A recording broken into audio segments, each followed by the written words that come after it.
talking about snakes. Dozens of snakes were released into the wild in North Florida to eat other invasive snakes. Yeah, okay, the ones that were set free were raised in Lake County and then brought up there. A strange humming settled over the edges of the Everglades on the morning the canisters were opened. Park officials, biologists, and carefully vetted journalists watched from a restricted shoreline as the airboats drifted into position.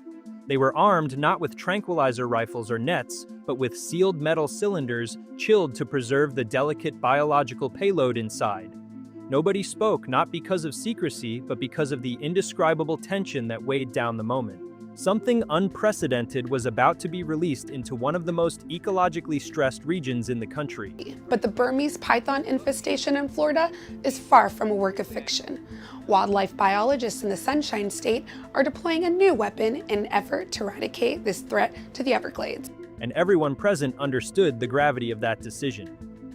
Before we start, smash the like and subscribe buttons for more updates. The Everglades had been losing its ecological balance for decades. Burmese pythons, introduced through a mix of illegal pet dumping, hurricane-damaged breeder facilities, and careless experimentation in the exotic animal trade, had multiplied uncontrollably.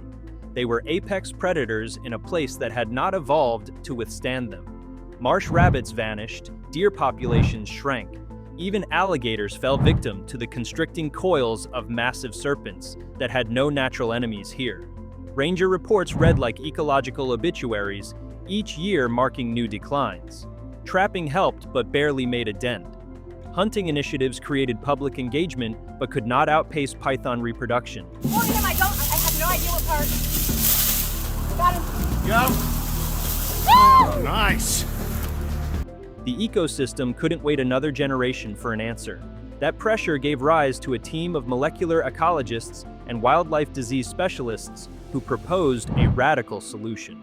The idea was simple in theory, yet dizzying in its complexity. It centered on a biological agent tailored to target the python's unique physiology while leaving other species untouched. Not a poison, not a trap. Something internal, something that used the python's own genetic and metabolic quirks against it. The research began quietly, shielded from public attention, to avoid misunderstanding and sensational panic, yet also to prevent misuse. Years passed before the concept moved from laboratory petri dishes to controlled test enclosures. At every stage, the goal remained laser-focused. Engineer a biological mechanism capable of disabling invasive pythons without creating broader ecological chaos. The final product, if one could even call it that, resembled a microscopic saboteur. Harmless to mammals, birds, and reptiles outside the target family, it interacted with an internal system virtually unique to large constrictors. Once inside a python's digestive tract, the agent triggered a chain reaction that disrupted key metabolic pathways essential to its survival. It didn't release toxins or spread uncontrollably. It couldn't reproduce outside its host and was incapable of jumping species. It had a built-in biological clock that ensured it degraded within days. The team's precision was extreme, shaped by intense oversight and relentless ethical reviews. The foremost requirement was safety for everything except the invasive predator ravaging the Everglades. As the first canister was cracked open on the airboat deck, a faint mist rose into the humid morning. It drifted only a few feet before settling on the water's surface. The microscopic particles bonded quickly to organic material floating in the marsh. Any python hunting along its usual routes would ingest them naturally. The scientists had studied snake feeding behavior meticulously to ensure predictable contact. Pythons swallow prey whole, and their stomachs create an environment ideal for activating the agent. The very digestive power that allowed them to consume deer helped ignite the mechanism designed to stop them. Those watching from the shoreline felt something shift when the mist dispersed. It wasn't triumph exactly, it wasn't relief either. It was more like the realization that there was no turning back. The action had been set in motion. No one knew how quickly visible results would appear, though early trials suggested a window of days to weeks. The Everglades, always alive with unseen movement beneath the water, felt momentarily still, as though the environment itself was waiting to witness what humanity had dared to attempt. The weeks leading up to the release had been filled with debate. Supporters argued that the Everglades could not endure much more devastation. Without decisive intervention, keystone species would continue to vanish, and the food web would collapse in ways far harder to repair. Opponents raised concerns about new technologies in natural spaces. Even with targeted precision, any biological agent released into the wild carried philosophical weight. What did it mean for wildlife management?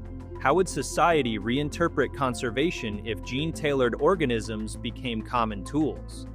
These debates didn't prevent the release, but they lingered like a charged haze around the entire initiative. The leadership overseeing the project knew they were walking a razor's edge between scientific necessity and public trust. Transparency had to be balanced with caution. The full genetic blueprint of the agent remained locked behind layers of cybersecurity. Only a handful of researchers knew its complete design, and access was monitored constantly. The state coordinated with federal agencies, environmental groups, tribal representatives, and bioethics boards to ensure safeguards were exhaustive. Every document reflected the same principle: intervention must not become a destructive habit. Each case must be exceptional, scrutinized, and constructed with restraint. Inside research facilities, the months before deployment were marked by exhaustive simulation. Scientists recreated wetland conditions in controlled, biosecure rooms. They introduced organic muck, rotting vegetation, swamp water, and even environmental fluctuations like nighttime cooling and sudden storms. They tested the agent's longevity, how quickly it broke down, how much ultraviolet light affected its structure. They looked for unlikely interactions with native reptiles such as indigo snakes and king snakes, which occasionally ate juvenile pythons, to confirm that cross-species activation was impossible. Only when every variable satisfied the strictest safety thresholds did the environmental regulators authorize the field release. The morning of the operation had the eerie quiet of a historical turning point.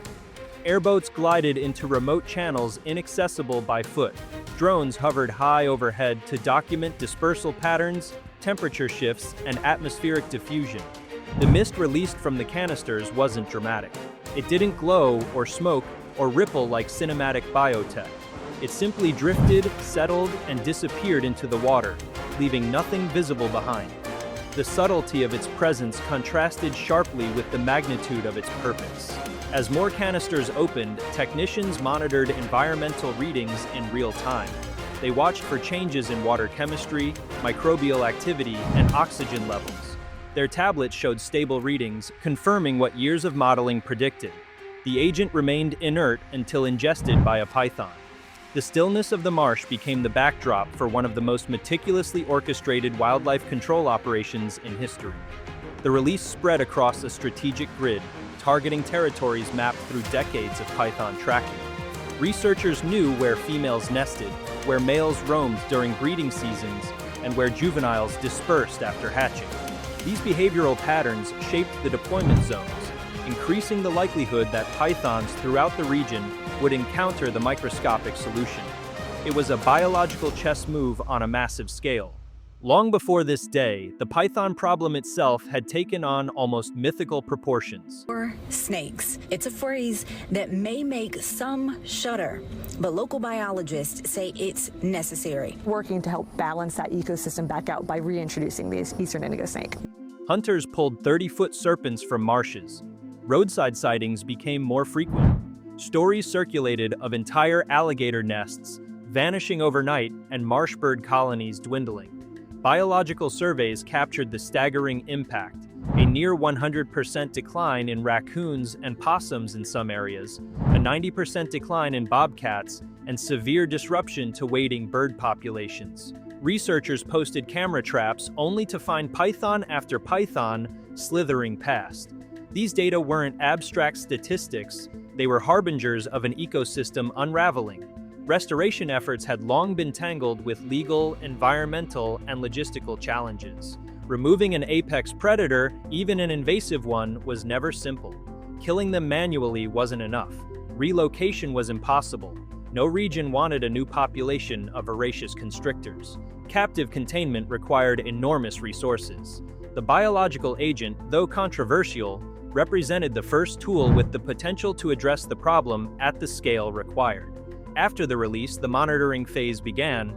Immediately, teams spread throughout the Everglades, setting up checkpoints and scanning for environmental anomalies. Rangers documented wildlife behavior to confirm that native species acted normally. Water samples were gathered from dozens of sites to verify the agent's concentration was already diminishing outside ingestion zones. Everything depended on careful, continuous observation. Each hour without negative signs added to the growing confidence in the technology's safety. The implications of such a breakthrough stretched far beyond python control. Environmental scientists everywhere watched closely, knowing that invasive species were a global crisis. Australia battled cane toads, Pacific Islands fought against brown tree snakes. Lakes across North America struggled with zebra mussels. Entire ecosystems teetered under the strain of biological introductions gone wrong. The possibility of precisely targeted biological management opened doors to solutions once considered impossible. Yet it also raised profound questions. Where should the limits lie? When did intervention become overreach? How could humanity wield such tools responsibly? For Florida, the immediate implications centered on ecological stability. If the python population could be reduced dramatically, prey species would have a chance to rebound. Marsh rabbits, small deer, foxes, and wading birds might regain lost territory. Predators such as panthers and bobcats could thrive again with renewed food sources. Even the vegetation, long pressured by altered grazing patterns, might recover. The Everglades wasn't just a swamp, it was a complex tapestry where every creature influenced the entire system. Restoring balance meant more than removing an invader. It meant giving the ecosystem space to heal. Communities that lived alongside the Everglades felt those implications personally. For years, residents described seeing fewer native animals and encountering more pythons near their homes. Pets vanished. Livestock suffered attacks. The psychological weight of living near invisible predators slinking through the marsh affected daily life. The release represented the first real sign of hope that the Everglades could return to a semblance of its natural identity. The scientific world approached the development with a mixture of admiration and caution. Geneticists marveled at the precision. Ecologists scrutinized every potential ripple effect. Ethicists wrote lengthy analyses about the responsibility of altering biological interactions in the wild. Lawyers debated the legal framework for future uses of similar tools. The initiative had inadvertently launched a new field of conversation that blended cutting-edge genetics with environmental stewardship. In academic circles, the Florida release became a case study almost overnight. Students dissected its methodology. Professors debated its long-term implications. Panels convened to discuss the balance between human intervention and natural resilience. Some argued that modern ecosystems were already so altered by human influence that targeted correction was not intrusion but responsibility. Others warned that reliance on genetic tools might encourage complacency in preventing future crises. What unified these voices was a shared acknowledgement that the python solution marked a turning point in conservation strategy. Meanwhile, indigenous communities with ancestral ties to the region weighed the development through a cultural lens. Their relationship to the land extended far beyond scientific definitions. They recognized the harm the pythons caused, but also emphasized the importance of humility in approaches to nature. Many supported the release, but insisted that long-term restoration must involve not just biological tools, but renewed respect for the land and its rhythms. Their voices shaped discussions about broader stewardship and the moral responsibilities entwined with ecological decisions. The financial impact carried its own significance. Python removal had cost Florida millions annually. Rewards, traps, patrols, research grants, and public outreach represented an enormous investment with limited results. An effective internal agent promised a future where those funds could be redirected toward habitat restoration, climate resilience, and endangered species protection instead of endless python control. Legislators observed closely, aware that success could shift how environmental budgets were allocated nationwide. While the event unfolded in Florida, global conservationists paid rapt attention. Many ecosystems struggled with their own invasive burdens, and the outcome of this initiative could influence international policy.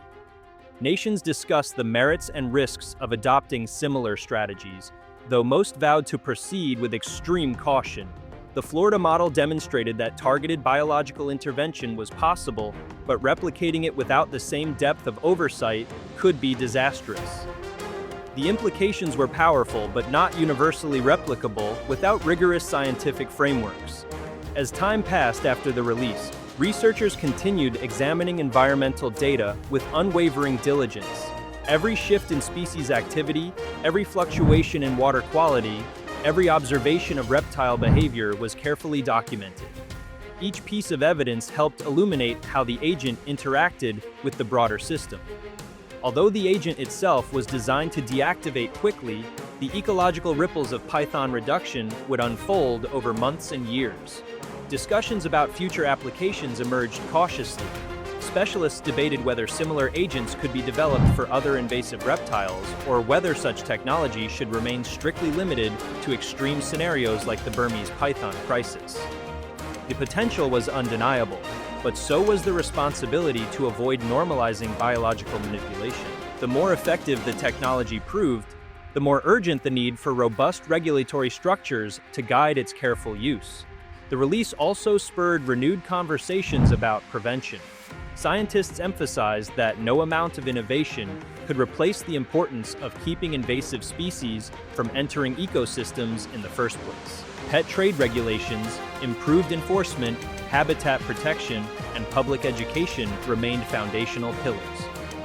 The python crisis was a warning that reactive solutions, even brilliant ones, were no substitute for proactive stewardship. Environmental groups that had long fought for the Everglades' survival found themselves navigating unfamiliar emotional terrain. Many had campaigned against chemical eradication methods, fearing harm to native wildlife. The precision of the biological agent gave them cautious optimism. They acknowledged the profound need for intervention, but reminded the public that true restoration required ongoing commitment. Killing pythons was only one step in healing decades of ecological strain. As analysis continued, experts discussed the cultural implications of wielding such advanced ecological tools. Society had always shaped landscapes through infrastructure, agriculture, and environmental management. But shaping the biology of an invasive predator introduced an entirely new dimension. What did it mean for the future of conservation? Would the public begin expecting rapid technological fixes for complex ecological issues? Could the line between invasive species, control, and broader biological manipulation become blurred? These discussions underscored the importance of transparency, education, and ethical reflection. The python agent might have been one of the most carefully designed biological tools ever released into a natural environment, but its significance reached far beyond technical achievement. It challenged assumptions about how humans should interact with natural systems, especially when those systems were already altered by past human choices. Even as agencies continued monitoring the Everglades, conversations extended into philosophy, policy, law, and environmental justice. The release became a mirror reflecting humanity's evolving relationship with the natural world. It raised questions about responsibility, not just in terms of action, but in terms of restraint. The technology's success depended not only on scientific precision, but on social wisdom in deciding when and how such tools should be used. In Florida, the day of the release became etched in memory as a moment when necessity collided with innovation. The stillness of the marsh, the drifting mist, the silent airboats, and the weight of collective attention marked a turning point. Whatever came next would unfold gradually, shaped by science, nature, and vigilant observation. For now, the Everglades held its breath as the microscopic saboteur began its quiet work deep inside the invader that had reshaped its landscape. The implications of that moment radiated outward, touching every field that dared to imagine a future where precision biology and ecological stewardship walked a narrow path side by side. The attention surrounding the release soon expanded into the international scientific community, where researchers dissected the methodology with an eye toward refining future ecological interventions. They focused on the unprecedented collaboration that had unfolded between genetic engineers, wildlife biologists, environmental regulators, and field ecologists. If you liked this video, please give it a like and subscribe to our channel. Also, leave your comments below and tell us, what are your thoughts on Florida's new python killing method and what happens next there? We want to hear from you. Thank you for watching and see you next time.